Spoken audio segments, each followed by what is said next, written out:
Everyone to another Industry IQ. My name is Isaac from Republic Capital Access, joined by my colleague Matt Stavish. And we have our guest Eric Coffie from GovCon Giants, where they help teach ordinary people to win extraordinary contracts, which is a great platform for anyone looking to tap into the government contracting space. So Eric, tell me a little about the company. Like, why should we tap into your Industry IQ? So, the company was built, I saw the need, right? There's a huge void for helping small businesses win government contracts. There's a lot of resources out there, but more importantly, I think that all of the charlatans and all of the naysayers, those are the people that were surfacing above water and that were making it through. And so when you see that, there's a lot of noise and you don't really know as a small business where to turn to, where to start.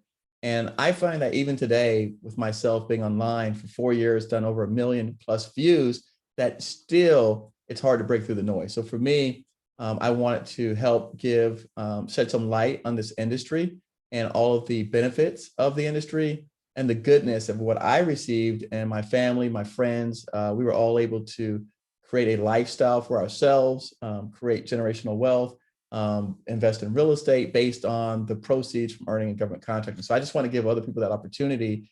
And even till this day, Isaac and Matt, I'll tell you, none of the federal agencies, none of the so-called GovCon personnel, the large associations, are on any of the public platforms like YouTube and Twitter and those mainstream sites.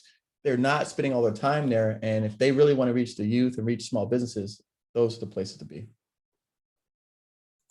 Yeah, thanks for sharing that, Eric. And I think going off of that, you guys do have many forms of media, your podcast, YouTube. What made you think, let's just get it out there on any type of form of media we can, or instead of just streamlining it off of just LinkedIn or your website?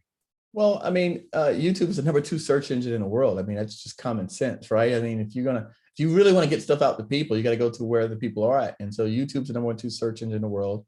Podcasting was an upcoming format that was surpassing radio. And because it was still relatively new at the time, and again, we're talking 4 years ago, it still had not reached mass market appeal. And so there was opportunity for someone to come in and create specific content for a specific niche that could resonate with folks. And I was an avid listener of podcasts. So I had been listening to podcasts, and really the podcast was my initial goal that I set out to do. However, I couldn't figure it out. So I started off with the YouTube because it was just recording a video and uploading it. So the podcasting is a different type of medium. You can take it on your phone where you're working out and you're exercising and walking, and you don't have to be distracted with your eyes. But the YouTube, because of the type of content that we teach, really, if someone's got the time and dedicated, we could show them on the screen how to do certain things, how to go to websites, how to navigate it.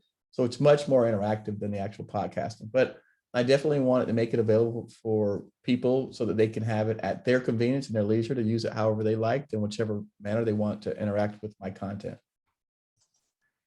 Eric, so when we work with a lot of small and emerging contractors, and one of the things that we hear is, this prevalence of IDIQ vehicles, especially in the DC market, and you have to get on the vehicle because that's how your customer wants to procure goods and services.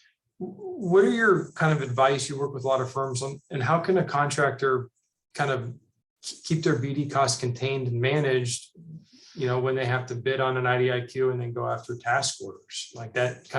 It's a lot of upfront expenditures, and you may not even win anything. No, it's true. I agree with you. The government, and again, if you go back and you look at the history of government procurement over time, right? The government, sometimes they will bundle up contracts, right? And then sometimes they unbundle contracts.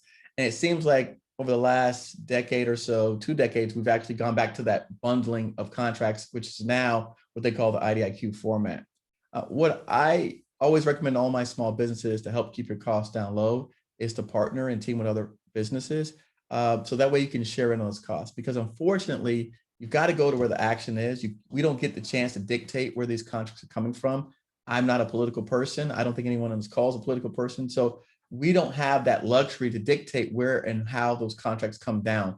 So my recommendation and suggestion to small businesses all the time is not try to eat the whole elephant, right? You eat it a bite at a time. So you go in with your particular skill set I can tell you myself that I bid on and responded to 3 IDIQs this year, but I went in on as a part of a team. So I didn't have to try and do the whole thing. So I didn't have to absorb all the costs. And it was probably the easiest thing that I've ever done because I was with a larger firm and there's some risk in that. But again, when you're talking about cost is the issue, then the one way to reduce costs is you've got to increase your exposure and your risk by partnering with somebody else. But again, it's a balancing act, right? And that's why you're in business. You've got to make those kind of hard line decisions. Do you want to take on all the risk, and which is all the cost, or do you want to take on some of the risk and share in some of the costs with other partners? So we were able to go after 3 IDIQs this year, all above $200 million with a teaming partner that we trust in, that we know really, in fact, if we win that IDIQ, we're going to actually get some work out of it. So Eric, you talk about resources, everyone's looking how to maximize the resources as they're looking to grow in GovCons in this area. So GovCon Giants has various forms of resources for anyone in the GovCon space, but how should a company go about maximizing the resources you guys have to offer? Because I'm sure, they might look around and kind of see all these resources and not know where to start. So how would you kind of navigate someone coming onto GovCon Giants website and looking, where to go from there? So again, I started out with wanting to give back to people. And so I always tell people start with free, right? So there's a lot of things that you can do for less than $20. First of all, my YouTube channel is completely free. My podcast is completely free. I've got 2 books that, again, they're $12 and $9. So again, you've got 2 books here. You've got a podcast and a YouTube channel that's less than $20. So again, if you've got more time than money, that's the way to go. If you've got more money than time, then you might want to look into a coaching type of program that we can ramp up, or some courses. So again, it just depends on where you're at in your journey. And if you've got, again, we all in different places. I can't tell you where you are, but we've kind of made sure that we can help businesses at wherever they're at meet their needs. And we're going to give you the information. And this particular book, Isaac, in particular, this book lists out, it's called 72 Websites for Scaling in the Federal Marketplace. So this book is not about how to do it. This is where are places that you can go to learn the things that you're trying to learn for little or no cost. So the different associations, there's dozens of associations. Which one should I join? We tell you here. There's all of these events that you should attend. How do I figure out which events I attend? We tell you here. So again, for $10 and for another $12, you can actually get a lot of information in order to help you build your business. In fact, I'll say one thing before I let you leave. I was on a YouTube Live last night, and there's a 22-year-old kid that came on there, and he actually provides like porta johns and porta toilets. And he told me he won his first 2 contracts watching my free videos. I'd never met the guy. I don't know him. He said he won him watching my free videos. So a lot of people are successful because they sit down and they absorb the content. So if you spend as much time watching my free YouTube videos that you do Netflix, you're going to be successful. Man, we really appreciate all this information, Eric. And I don't know, man, I hear that he might be sending some of those books to RCA's office. I think he mentioned that before the interview. We'll see. But one last bonus question, though, Eric. What would you say, in your opinion, is maybe the biggest myth that business owners tend to believe when they're going after contracts? Just to leave us with something there. What's kind of myth that a lot of these business owners run into? One of the biggest myths is that you have to be in business for 2 years. That's one of the biggest myths. The other biggest myth that I find is that you cannot do government contracts if you have a felony. So those are 2 myths that I would say. You don't have to be in business for 2 years. And if you have a felony, you still can do government contracts. Awesome. Thank you very much, Eric. Well, that is a wrap for another Industry IQ.